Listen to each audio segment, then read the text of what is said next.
Hi everyone, my name is Carl and welcome to my tutorial for my Steampunk props pack. In this tutorial we're going to be looking at the different blueprint actors we have and how to implement them into your game. So when you first add the Steampunk props pack to your project, you'll see the Steampunk props pack folder in the content browser.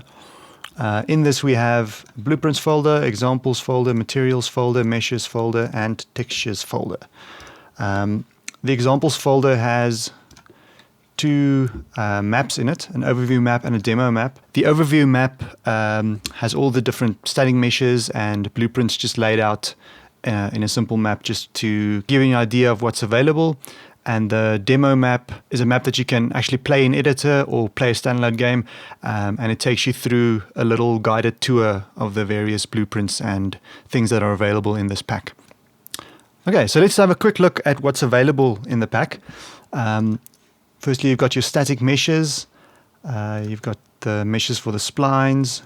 I've also included separate parts for all this stuff. So for the gears and everything, you've got your different gear parts. You've got the axles and the middles of the gear, and then the teeth of the gears and the parts of the other objects as well. Okay, then you've also got glass tube parts. These are little parts that you can use to build your own pipes quickly and easily. They just snap together. So let's say you want to make a little glass coil. You can just place a bunch of copies of this in your scene and you've got your little glass coil. And there's a whole bunch of turns and different diameters of pipe. The same with the pipes. You can do the same. Let's just turn the speed a bit down. Cool. Okie dokie. So you can see you can easily create different pipes and pipe shapes that you want. So this brings me to my first blueprint that I want to show you. It is the spline pipes blueprint. With the spline pipes blueprint, you have a lot more freedom to make your own shapes of pipes and implement them perfectly in your project. Okay, so you can adjust these points to bend the pipe like you want to bend it. You can just click on it and drag this around. With the point selected, you can also hit E and then rotate the point around. And if you want to add another point, you can hold Alt with the actual point selected. You can hold Alt and then just drag off, and that'll give you a new point on the mesh, on the spline mesh. Let's look at some of the options you have for this. Firstly, you've got diameter. Let's make it a little bit of a thicker pipe. You can also select if you want it to be a metallic or plastic type of material or a glass material. The glass will make it a glass tube, and that can be edited in the same way as the other pipe that we just did. If you're struggling to select the spline, sometimes you can't click on transparent actors like glass. If that is a problem for you, you can just press T on the keyboard for transparency, and then you should be able to select transparent objects like this. Cool, okay, let's set it back to metal and plastic. You can press G for game mode, just to get a nicer view. Okay, for the spline actor, you'll see the spline up direction here. This is to fix twisting that you may run into at certain angles of the spline. To demonstrate that, let's set this to 0, 0, 1, and that gives you a direction of straight up on the Z-axis, basically. So if you have a point on your pipe now that goes straight up, let's do this. Let's make it a bit thicker. You'll see it starts twisting when it goes through that up direction. So to fix this, I added this that you can easily just play around with, and its initial value is set to a fairly random direction in the world. So you shouldn't run into too many problems, but if you ever do run into a little twist in your spline like this, you can just change these numbers around a bit. So if you make that a 1, make that a 2, just put in 1, 2, 3 in any of these. Let's make it 1, 2, 3. Cool. So that fixed the twisting on our spline there. So if you experience anything like this, just play around with these values and it should fix it. Different combinations of 1, 2, and 3. Easy. Okay, let's get back to the spline and what you can do with it. So let us add another point. Remember, hold Alt and drag. Hold Alt again and drag. Press E, you can rotate it around. W, hold Alt again and drag. There we go. If you want to make this a smoother curve, you can either drag these or you can press R and then scale it up. Scale it up. We can maybe press E and rotate this a bit to be a nicer, smoother type curve, if that is what you want. Press W and drag. There we go. Cool. There we've got a nice little pipe. Now with a pipe, and most of the other blueprints included in the pack, you have a whole bunch of appearance options as well that you can adjust. So for the pipe, let's just press G. For the pipe, you've got age first, and as you drag this from 0 to 1, it'll adjust the age of the pipe. There we go. And the roughness is obviously how shiny it is. So you can make it old but still fairly shiny, or you can make it new and nice and shiny, or you can make it new and give it like a more of a brushed metal matte texture. Okay, so let's just put this back to 1. Okay, fade out texture allows you to fade out the actual texture. This helps if you want to make it look more like a plastic type pipe. So we can fade it out. Now it's just one solid color. When you've got it faded out like this, a cool thing to do is press on the tint color here and then select any color that you want. So you can make it all kinds of interesting colors that you want. Let's make it green. You can also bring the texture back in and combine that with the color if you want. So now you've got a greenish metal pipe. There we go. Even age it a bit. Nice. Okay, the opacity multiplier is only for the glass pipes. I'll show you that just now. The normal strength, just to adjust how strong the normal map is, the depth of the normal map is that is applied to the pipe. So if you turn that to 0, there's no normal map applied, it's just a smooth surface. And you can turn that up to 4. You see now you've got a nice heavy dimpled pipe. And if you combine that with a bit of roughness, maybe darken this color a bit, now you've got an old moldy, rusty looking pipe. Okay, so let's just reset all this. Back to normal. The desaturate texture is also a handy one if you want to make the pipe more silver, but you still want the texture there. So now you still got the texture, but the pipe is more of a silver color. And all these are sliding scales that you can adjust to the extremes or anywhere in between. So let's make that silver and make it a bit older, make it a bit rougher. And now you've got a completely different looking pipe. Okay, now the metallic, let's just reset this again. The metallic slider is what will make it look like metal or plastic. So if you turn it down, you'll get more of a plastic looking material. So there's more metallic and there's more plastic. For plastic materials, it's a nice thing to fade out the texture a bit. So let's fade out this texture completely actually. And let's make a nice green pipe. And when your metallic is turned down, the specular slider comes into play. The specular is basically how shiny or reflective the surface is. So if you turn that down, you'll see it goes much more matte. And that's also tied to the roughness. So let's turn the roughness down a bit. And as you turn the specular up then, you'll see it becomes more shiny. So if you want a super shiny pipe, you can turn the roughness all the way down and turn the specular all the way up. Now you've got a nice new shiny plastic green pipe. And that works obviously both ways. You can make it all matte. Maybe turn this down a bit. Let's make this 1. Make this 0.5. I'll actually just make this 1. Now we've got a bit of a sheen on it, like a satin type of look. Okay, and you can also obviously bring the texture back in with that. The texture darkens it a bit, so you can bring the texture in, lighten this a bit.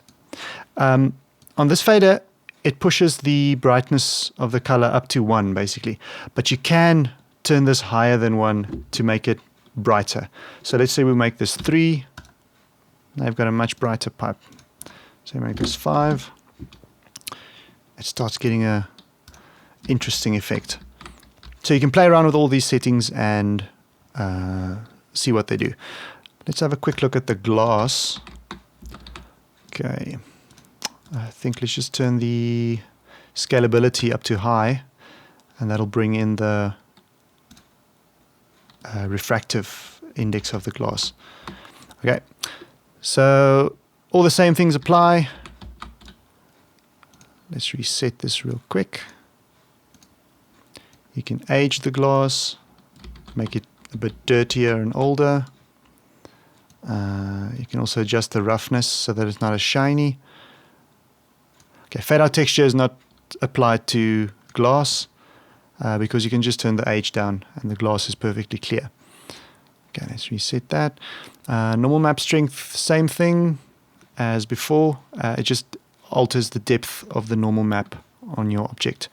Opacity multiplier is a new thing for glass. Let's just press G again. You can turn this up to make the glass more opaque and less transparent. Or you can turn it all the way down. It becomes almost invisible unless you see the refraction through the glass. So the default value is cool. You can sometimes turn it up a... Oops, that's normal strength. You can sometimes turn it up a little bit if you want a darker glass. The metallic and specular is also applied to the glass. So the metallic usually gives it like a deeper color almost. So if you turn the metallic up, it's just a deeper type of color. And that applies to colors as well. Let's make it a red. So if you turn that down, you get more of a red glass. And for glass, this is handy to turn these up as well. Let's say we'll make it 3. There we go. Now you're starting to get a nice tinted glass. 5. Nice bright glass. Cool. And you can obviously change this to be any color and any look to fit your specific project. Okay, the next one I want to show you is the compass. I have created a working compass for this pack. And the way the compass works is you'll see there's a compass blueprint and a compass target blueprint. So you can drag the target blueprint, just hit G to show the text. The target blueprint into the world, and you'll see there's an index as well. So currently this one's index is 1. So if you click on it here, you can change the index to anything else. If you want the specific compass to point to that specific point, you can just make sure that their indexes are the same. So if we select this and we make this index 5, and we select the compass, and we make the target index 5 as well, and you select point to target. Now it'll point to the target, no matter how you rotate the compass. To make sure the compass points in the right direction, it's important not to rotate the compass too much around the y-axis. As you see, if you rotate it around the y-axis, it throws off the direction of the needle. So if we put the y rotation back to 0, I've added a compass tilt variable here, that if you want to rotate it around the y-axis, you can just use that, and that doesn't influence the needle at all then. So if you want to put it on your HUD or stick it to your gun or whatever, and you want to rotate it, just use this. The compass also has a few interesting little features you can use. If you don't want it to point to a specific target, you can just untick that, and then you can manually set the needle rotation if you want to, if you want it to point to a certain direction. The needle random movement is a cool thing as well. You can add some randomized movement to the needle. So if we just simulate, you'll see the needle now has some random movement to it. And this random movement also works when the needle is pointing to a target. So now it'll point to the target and have some random movement. And you can set the amount to be a bit less as well. So now there's just a slight random movement to it, just for that little bit of life. Okay, so let's turn that down, let's turn that down. Okay, so let's look at the next options we have here. We've got options to add sockets to the 4 sides of the compass as well. So you can add a socket to all 4 sides where you want it. So let's say you wanted to mount this on a little pipe from the bottom. You can just add a bottom socket. And then you have options to set the socket diameter, make it wider or thinner, and make it longer or shorter as well. So you can do that and then use your spline pipe to connect it to something else that you want to connect it to. The appearance options are very similar on all the blueprints. They give you options to age the different parts of the object, adjust the roughness, the normal map, and all those kinds of things to a certain extent. Let's just look at the options that are slightly different. On some of the objects that have glass components to them, you can often age the glass and the metal components separately. So for this, you can age the metal to make it older or newer, and then that also applies to the face of the compass. But then you can also age the glass separately to make the glass older and newer. And the glass is a separate layer on top of the face. So we can have the metal be all new and shiny, but the glass be old. Or we can have like a nice in-between somewhere values. There we go. Okay, and then obviously you can have adjust your roughness as well. If you want it to look really old and rusty, you can turn up the roughness, turn up the metal age, and turn up the glass age as well. So now it looks really old and rusty. Depending on the project you want to implement these props in, it may be handy to be able to adjust the look of them to have more of a molded plastic look, let's say. So to do something like that, you can always desaturate the metal parts, desaturate the face. So now you've got a nice clean look to it. We can fade out the texture on the metal, turn down the metallic, and the metal tint color we can make gray or even make it a blue. Let's make it a grayish blue color like that.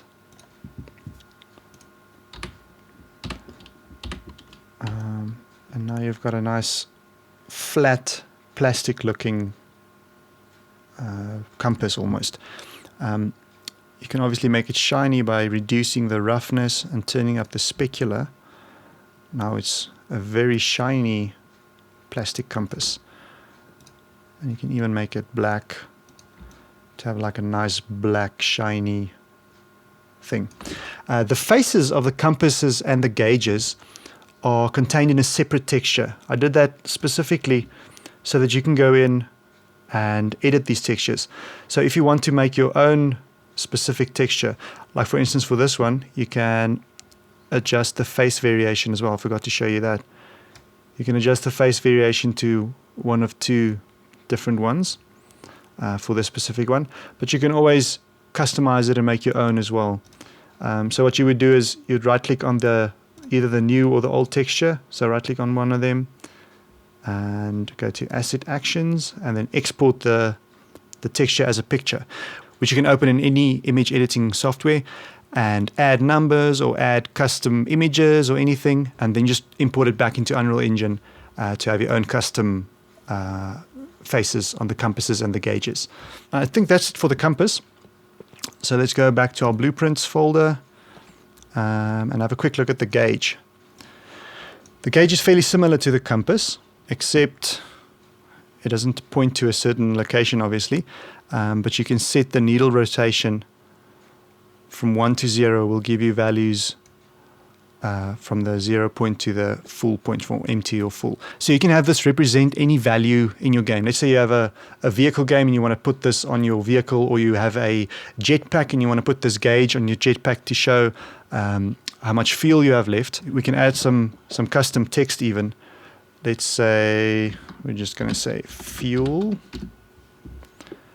and then we can adjust the size, adjust the location. Let's put it at the bottom here. And then you've got an option to add more text as well. Let's just say blah, bloop. So you can have that anywhere. It looks yellow now. If you press G, it's just because the gauge was selected. So there you've got your actual look of it, basically. So let's just take the blah out. And then you've got your needle rotation value that you can have anywhere. And then same as the compass, you have got your needle random value. So if we set this to a tiny value, and we set that to there, and we simulate, now you can see you've got some random needle movement if you want it. And you can make that bigger as well to go all crazy. And with this, same with the compass. I didn't show you that on the compass, so let me show you that here. You've got a spin option here. You can say spin on begin play. When that's ticked, the needle will spin. Let me show you when it plays. There we go. And you can obviously adjust this as well. Let's make it 5, so it's going to spin faster. If we make it a negative value, it'll spin the other way. Let's make it -1. And all of this can be adjusted at runtime during your gameplay to have meaningful displays on the gauges and the compass and everything. So let's just rotate this a tiny bit. The settings for the appearance is the same as on the compass. You can also add sockets and adjust the age of the various parts and the specular and the roughness and everything. So I'm not going to look into that again. Demo mode will cycle through a bunch of the appearance settings to show you what the object can look like in different situations. So let's activate the demo mode and then run a simulate again. And now you'll see it cycles to a very old looking gauge. And now it comes back to normal. So now it's a new matte looking gauge. And then it goes back to the new shiny one. And then it goes old again. That's just to give you a quick idea of what you can do with the options in the appearance tab. You can go into the blueprint and remove all this demo code if you want. It's not very big, so you may as well leave it in.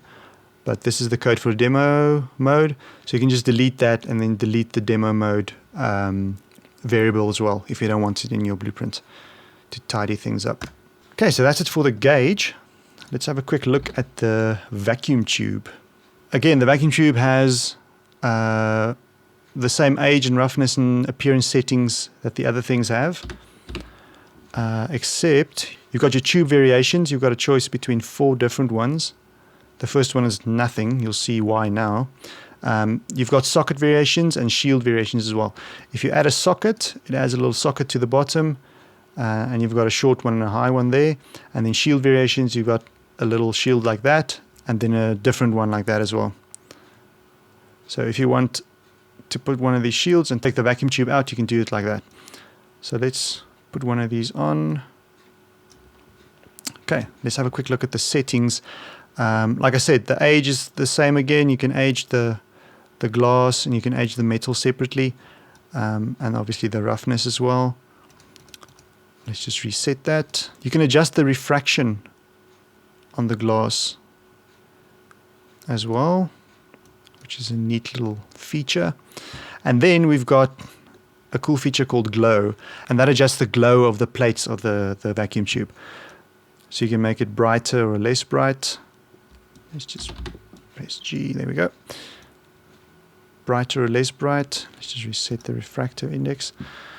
Okay, and then you'll see there's an option called pulse glow. If you activate that, it'll pulse between two brightnesses. It'll go between the minimum glow and the maximum glow. So you can make that, let's say make that 10, and we make that 300. Now if we simulate, it pulses between those two values. Okay, at pulse type, you can adjust the curve at which the brightness changes. Pulse 1 has a bit of a sharp curve at the bright part. You'll see it goes bright and then dips quickly. Pulse 2 is a bit smoother at the top end. And then you've got random. It kind of flickers randomly.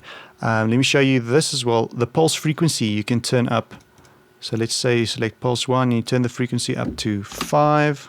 Oops, not 45. Turn it up to 5. So now it pulses quickly. Pulse 2 at that speed. There we go. And then random works well at higher frequencies. You get like this random erratic brightness. The random I found works well if your max and min is closer together. Then it just kind of looks like a little flickering variation. Like that. Cool. And a cool thing about this as well, let's say you want to make it less steampunky and fit more in your futuristic shooter or whatever, you can make that less metallic maybe. Let's fade out the texture as well. Let's make it a gray, bluish color. Nice and shiny. And then a cool thing is you can adjust the glow color as well. So you can make that fit any type of look that you want. Let's make it like a nice green. And add a shield like that. Let's press G again. Okay. So now you've got that little flickering going on, and you've got your less steampunky looking vacuum tube going. A cool thing you can do as well to customize it even more is just to adjust the specific vacuum tube variation. So now I've got a bit of a different look as well. The brightness of the tube can be modulated at runtime as well with values that are meaningful. Okay, let's have a look at the gear blueprint. You've got a bunch of variations again. The gear variations will change the look and the size of the gear. An important thing to know is if you want to connect these gears to actually connect to each other and look right, you can do this. So now you see the teeth match up nicely. Let's say you wanted to match a big one. That's why I added the small one as a different variation. Because if you would take this and just scale it down, then the size of the teeth don't match as nicely anymore. So that's why there's two variations that are the same but are just different sizes in the blueprint. So let's select that. The gear variation. You've got these different looks, and a smaller one, and then a solid one, and a smaller one of those as well.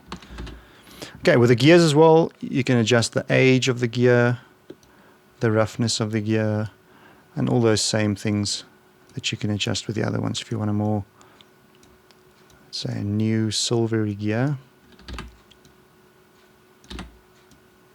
There we go. Okay, and you can adjust the metallic as well if you want to make it a plastic gear. Let's fade out the texture a tiny bit. Let's fade it out all the way actually. Make it a gray. Turn the normal map down to 0 as well, so that you don't have any normal map influences. Make it all shiny. So now you've got a nice grey plastic shiny gear. Okay, you can also make the gears spin. And to do that, let's add new gears here. Let's add another one there. And let's make another one and make it a smaller one. And make it fit in there. Let's change this variation to a slightly different looking gear. Here we go. Okay, so now we can select all of them, activate spin. So now they spin, but they're spinning in the same direction, and gears that are connected spin in opposite directions to the one connected to them. So let's make it a bit slower as well. Let's make it 0.2, and the one connected to that one should be minus 0.2. That'll make it spin in the other direction. So let's just have a look at these. There we go. Okay, and with gear ratios, the smaller gear always spins faster than the bigger gear. The small one is scaled exactly half the big one, basically. So if you want to make it move realistically, you can just take the speed of this one, which is 0.2, make it positive, and then double it. So it's 0.4. And that should give you a realistic spin. Cool.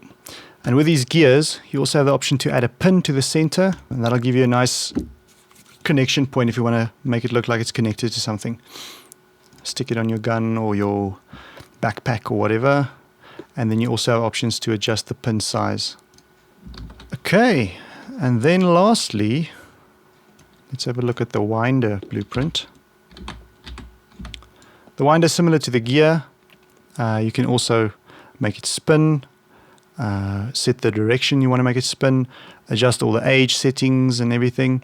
You've got your variations. At the moment there are 3 variations to this, which you can also obviously age, make it all rusty and rough looking. That looks nice. Cool. And then you can add a socket as well.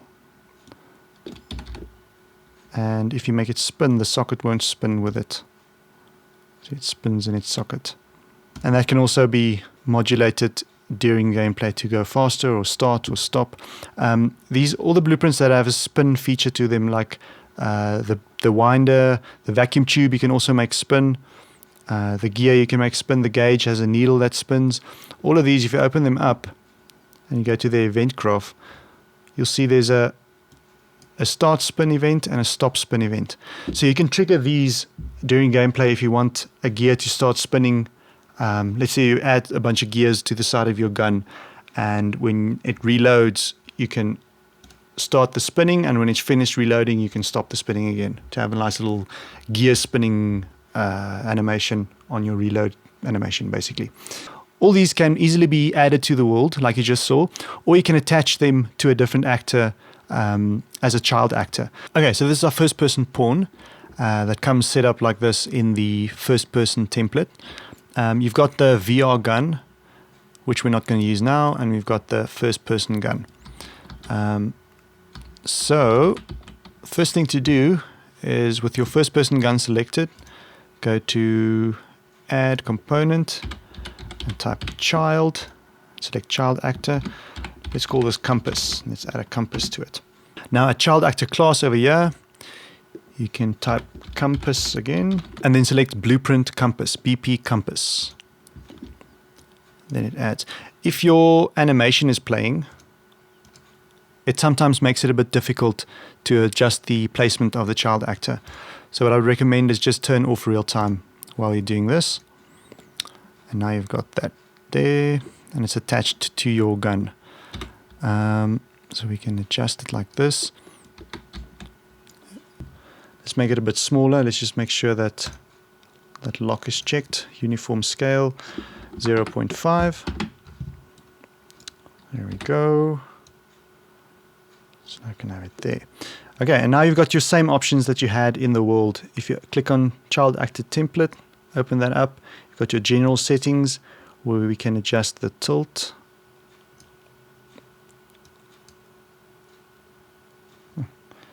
And at any time, if you want to check what it actually looks like, you can just play it in editor.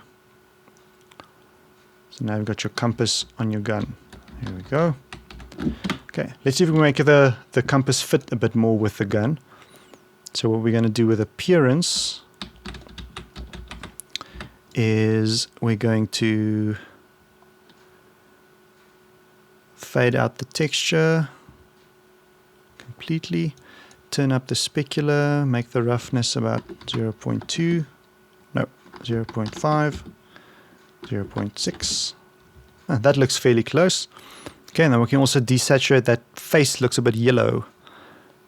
So we can desaturate the face to be like that. We can even make the side of the compass more of this darker color maybe. So that it's not just white. So let's make the metal tint color, make that a bit darker. It looks cool. We can make it, maybe make it a bit more shiny. So let's make it more 0.4. If we now play in editor, cool. That looks a bit better. You can maybe move it back a bit. Let's do that. To there. There we go. Okay, now it's not connected, it's just floating in the air there. So what we can do is maybe add a right socket. Like that. Let's make it a bit thicker. And make it a bit longer, 1.5. So it just extends into the gun there. Cool. Maybe we can make it come out of that little socket there.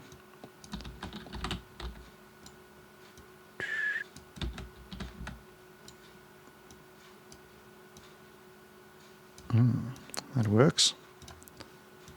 Let's play it quickly. There we go. Cool. Now let's make this compass point to something. We've got your BP compass target again. Just press G if you're not seeing anything. There we go.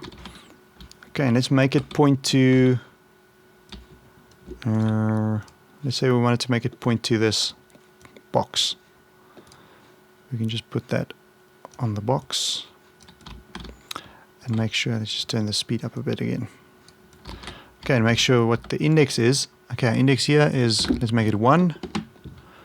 Now we go into our first person actor, select the compass, select point to target, target index, make that 1 the same as the target index you want it to point to, compile and play. Here we go, now it's pointing to that box the whole time. So you can, at any time you can change this if you wanted this to point to a certain objective in your game or treasure or anything. You can set up the targets beforehand. So let's say you want it to point there next. We can make this index 2. And then we can go in here. Let's just do a click. So input action fire. Let's do spacebar. Spacebar. So, and then we want to change settings in our child actor. So we're going to grab this, drag off it, type get child actor, get child actor. There we go. And then it's a compass, BP compass. So if space is pressed, we cast to BP compass. Put that in there. And now we can change the settings on this specific compass. So what we want to do is get the target index, and that'll give us our index of the compass. And every time we press space, we just want to make this 1 more, basically. So for our purposes, we can just type. So we can just type increment integer. And another thing you want to do is trigger the event set target. And that just tells it that you set a new target that it needs to look for now. So let's put a few more of this. Let's make this one 2. And then these 3 boxes, we'll make 3. And then right in the corner there, we'll make, oops, 4. Now if you play, it points to that target. Press space. It points to your next target. Press space again. Points to that target. And lastly, points to our corner there. There we go. Cool. And you can obviously add some random movement to the needle as well. Just go into our compass and needle random movement. Let's add just a little bit, 0.5. Cool, so now I've got a little bit of a random movement to the needle as well. And in the same way you can apply settings to all of your other things. If you wanted to add a little winder to your player gun as well, let's do that real quick. So we select the gun again, add a child actor, let's call this winder, and this could work the same with gears and the vacuum tubes and everything. Okay, we want to select winder. Ooh. Big old winder. Just make it, yeah, looks cool. Stick it on top there. There we go. And let's do the same type of look. Let's add a socket. And then appearance, we can fade out the texture, make that 1. The tint is cool like that. Let's make it less metallic, specular, and nice and shiny. Let's do it there. Cool. We can just add spin. We can even make it, let's do that real quick actually. Make it a bit smaller.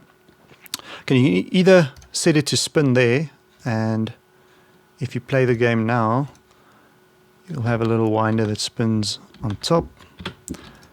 It's a good way to get your speed right. Let's put 5, make it spin a bit faster. There we go. Okay, so let's say we want to make that spin each time you fire a shot. So let's deselect spin on begin play. Then we go into our event graph. And here is the spawn projectile. Play spawn projectile, play the sound. So we can just go in after that and then cast to winder, cast to BP winder. And to get the specific winder, what we want to do is grab that, drag off it and type get child actor. There we go, plug that in there. And now we can trigger an event called spin, event start spin. And then we can put a delay.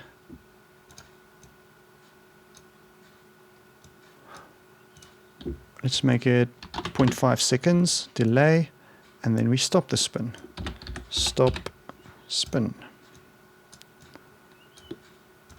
And if that's working, each time we shoot, it spins. There we go. And you can obviously adjust all the settings or do anything like that, make it spin in opposite directions or make it spin a bit longer. If you want it to spin a bit longer, let's make it 1 second there.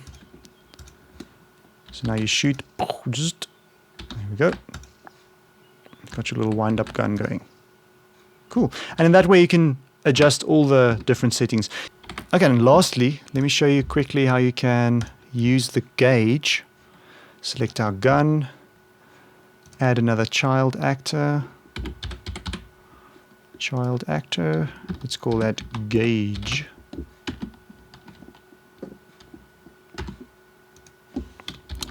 Gauge, BP gauge, there we go.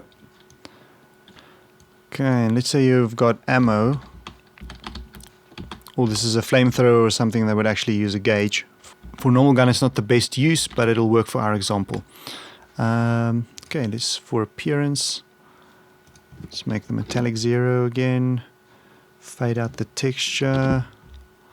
Desaturate the face. 1. There we go. Cool. Let's just see how it looks. Okay, it's hanging in the air there, but it's fine. Let's see if we can put it there. Like that. Cool, I can just rotate it back. Let's do it like this. Okay. So, let us set the initial needle rotation to 1. That'll mean our tank is full, or our ammo is full, or whatever is full. Then we go to event graph.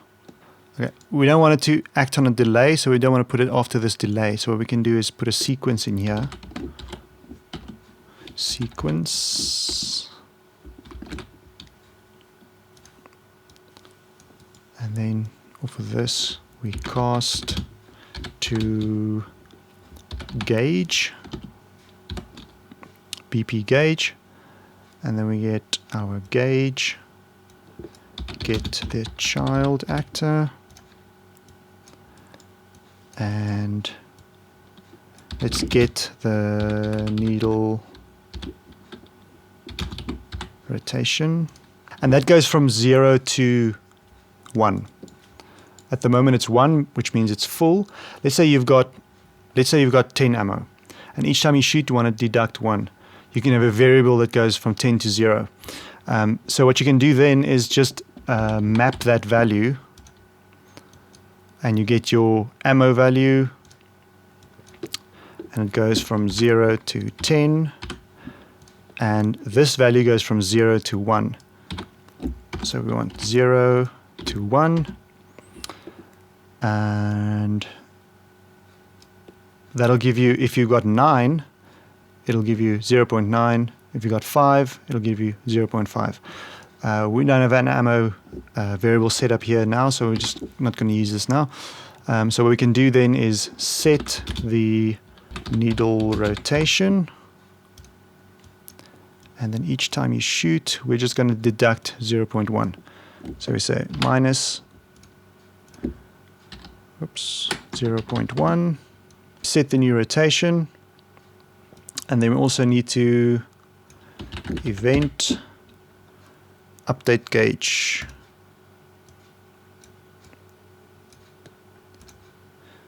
So you need to update the gauge every time after you made a change to it. So now if we shoot,